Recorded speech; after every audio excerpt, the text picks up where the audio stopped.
आज हम बात करेंगे जो फैक्टर्स अफेक्ट करते हैं किसी भी रिएक्शन की रेट को, मतलब फैक्टर्स अफेक्टिंग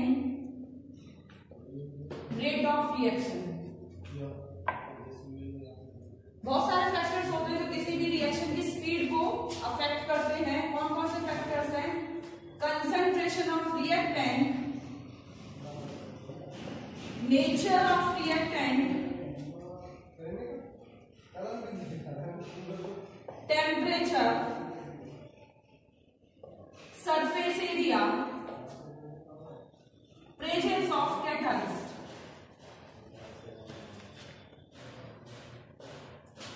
सबसे पहले कंसंट्रेशन ऑफ रिएक्टेंट। देखिए रिएक्शन में होता क्या है, कोई भी रिएक्टेंट प्रोडक्ट के अंदर चेंज होता है। अगर आपके पास रिएक्टेंट की कंसंट्रेशन ज्यादा है तो मतलब क्या है, प्रोडक्ट बनने के चांसेस भी ज्यादा है।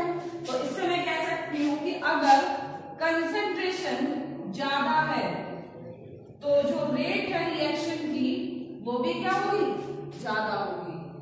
ऑब्वियसली बात है, अगर मेरे पास कंसंट्रेशन रिएक्टेंट की ज्यादा है, ज्यादा अमाउंट में रिएक्टेंट है, तो वो ज्यादा अमाउंट का प्रोडक्ट बनाएंगे, और ज्यादा अमाउंट का प्रोडक्ट बनाएंगे तो रेट ऑफ रिएक्शन भी क्या होगी, ज्यादा होगी। आगे है नेचर ऑफ रिएक्टेंट। नेचर देखिए, रिएक्टेंट जो होता है, मान ली चलिए कोई एक रिएक्टेंट था ए, ये चेंज हो गया बी। रिएक्टेंट में जो एटम्स आपस में जुड़े हुए हैं वो किससे जुड़े हुए हैं, बॉन्ड बने हुए हैं। उस बॉन्ड को तोड़ने के लिए एनर्जी सप्लाई करनी पड़ेगी। अब कई तरीके के बॉन्ड होते हैं, आयोनिक बॉन्ड होते हैं, कोवेलेंट बॉन्ड होते हैं। तो अगर ये रिएक्टेंट के बीच में जो बॉन्ड है वो अगर स्ट्रॉन्ग बॉन्ड है तो मुझे ज्यादा एनर्जी सप्लाई करनी पड़ेगी। तो कहने का मतलब क्या हुआ, रिएक्टेंट का नेचर अलग अलग होता है। किस आधार पर अलग होता है, बॉन्ड के आधार पर। अगर बॉन्ड ज्यादा स्ट्रॉन्ग है तो वो रिएक्टेंट आसानी से प्रोडक्ट में चेंज नहीं होगा, और अगर वो बॉन्ड कमजोर है तो वो रिएक्टेंट क्या होगा, आसानी से प्रोडक्ट के अंदर चेंज हो जाएगा। आगे है टेम्परेचर। देखिए इस बॉन्ड को तोड़ने के लिए आपको एनर्जी सप्लाई करनी पड़ेगी, और एनर्जी कहां से आएगी, तापमान बढ़ाना पड़ेगा। तो मैं इसे आगे भी बताऊंगी आपको। ये एक्सपेरिमेंट में ये मिला है कि अगर आप 10 डिग्री राइज कर देते हो टेम्परेचर में, मतलब तापमान को 10 डिग्री बढ़ा देते हो, तो जो रिएक्शन की रेट होती है वो डबल हो जाती है। कहने का मतलब क्या हुआ, rate of reaction double with increase in temperature 10 degree Celsius. मतलब तापमान ज्यादा है तो रिएक्शन की रेट भी क्या है, ज्यादा है।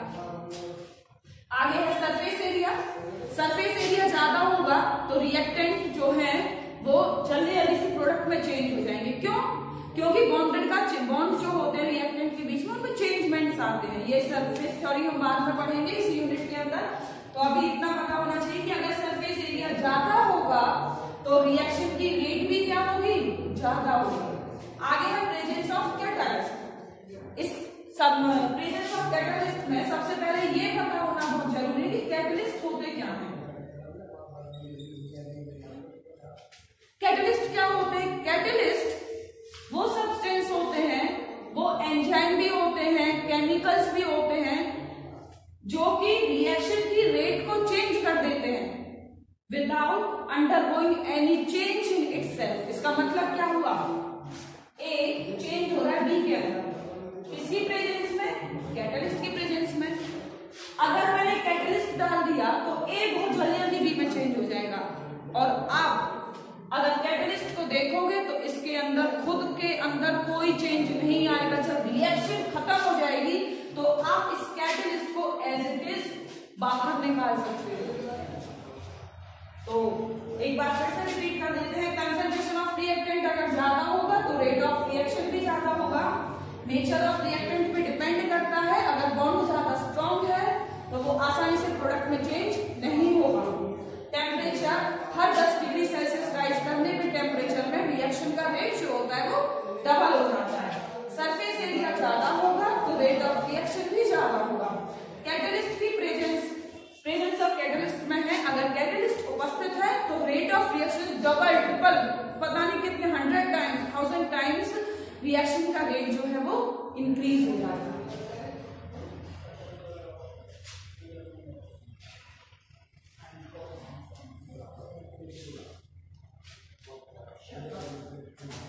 अब देखिए कुछ इंपॉर्टेंट लॉज के बारे में बात करते हैं। सबसे पहले है law of mass action. Law of mass action, law of mass action किस साइंटिस्ट ने दिया था? लॉ ऑफ मास एक्शन दिया था Guldberg and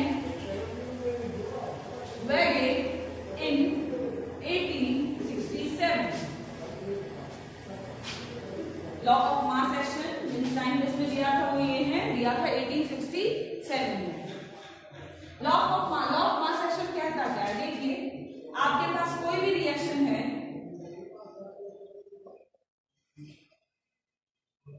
A plus B change हो रहा है प्रोडक्ट के अंदर, तो लॉ ऑफ मास एक्शन ने क्या कहा था? लॉ ऑफ मास एक्शन ने कहा था कि जो रेट ऑफ रिएक्शन होगा वो डायरेक्टली प्रोपोर्शनल होगा किसके?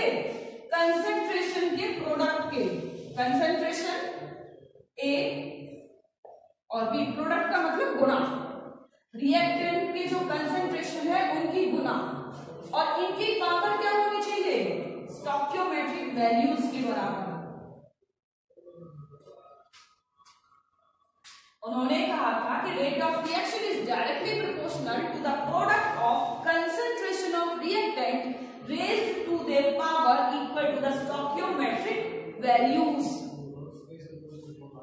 प्रोपोर्शनल को हटाने के लिए कांस्टेंट लगाया k, a की पावर a और b की power b।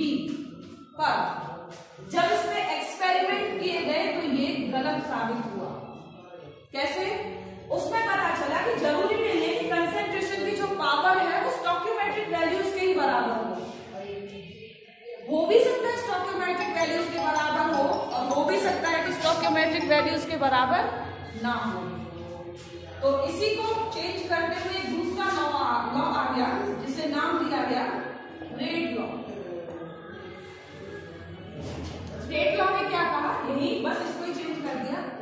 Rate is directly proportional to the product of concentration of reactant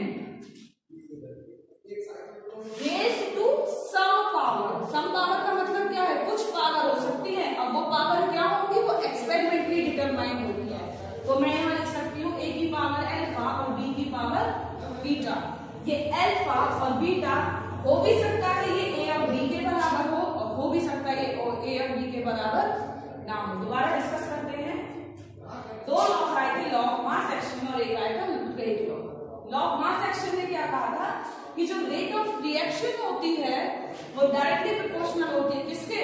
product of concentration of reactant raised to their stoichiometric values. पर एक्सपेरिमेंटली ये गलत साबित हुआ।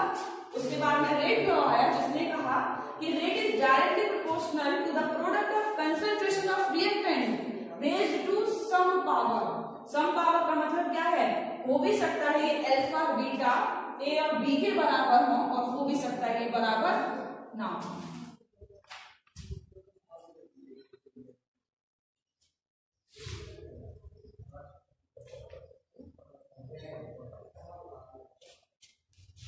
तो मैं लिख सकती हूं लॉ ऑफ मास एक्शन के अकॉर्डिंग रेट डायरेक्टली प्रोपोर्शनल है a की पावर a और b की पावर b। लेकिन रेट लॉ के अकॉर्डिंग क्या है? रेट लॉ के अकॉर्डिंग रेट डायरेक्टली प्रोपोर्शनल है a की पावर अल्फा और b की पावर बीटा। अल्फा और बीटा हो भी सकता है a और b के बराबर हो, और हो भी सकता है a और b के बराबर ना हो। इस प्रोपोर्शनलिटी को हटाने के लिए कांस्टेंट आया k, a की पावर अल्फा और b की पावर बीटा। इस k को क्या कहते हैं? k है रेट कांस्टेंट या फिर वेलोसिटी कांस्टेंट।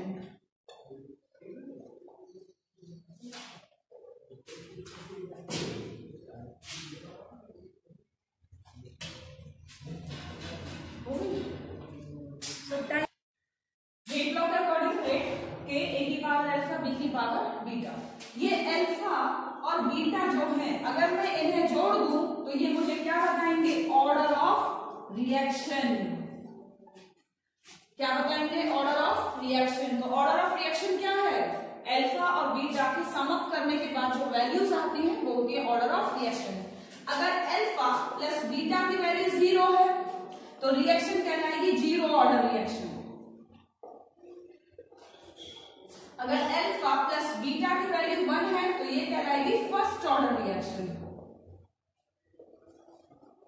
अगर अल्फा प्लस बीटा की वैल्यू 2 है तो ये कहलाएगी सेकंड ऑर्डर रिएक्शन। तो ऑर्डर ऑफ रिएक्शन निकालना आ गया। अल्फा प्लस बीटा की वैल्यू 0 है तो zero order reaction. Alpha plus beta की वैल्यू 1 है तो first order reaction. Alpha plus beta की वैल्यू 2 है तो सेकंड ऑर्डर रिएक्शन।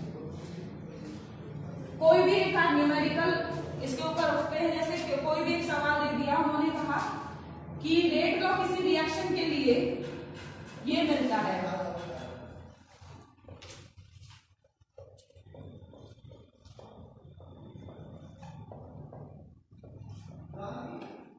आपको रेट लॉ के अकॉर्डिंग रेट दिया है k a की पावर 3/2 b की पावर 1/2 और आपको बताना है ऑर्डर ऑफ रिएक्शन।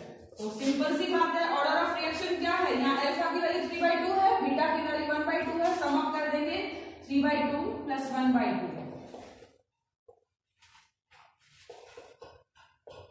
तो ये कौन सी रिएक्शन है? Second order reaction.